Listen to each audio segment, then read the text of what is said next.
আমার বুঝে আসছে না এই কথাগুলো। সব থেকে ভালো জিনিস একটাই নিয়ে দেখুন, আমাদের এই এলাকায়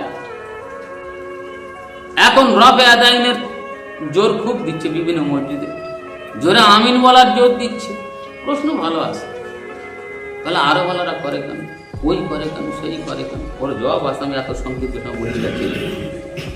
আচ্ছা, আমি যে প্রশ্নটা করি, আচ্ছা আমরা জোরে জোরে আমিন বলি না, আমাদের নামাজ হয় না?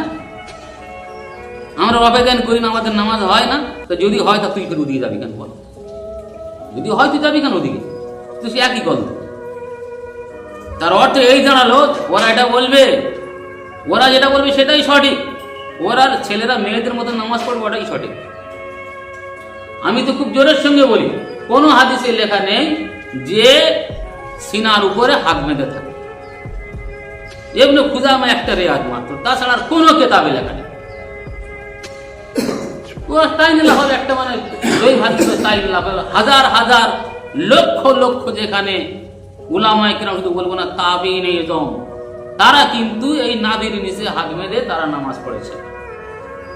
আর এরা কে বলেছে? একজন লোক 1300 বছর পরে এসে একটা লোক বলছে যে নাভির উপরে নয়, সিনার উপরে হাত বাঁধতে হবে।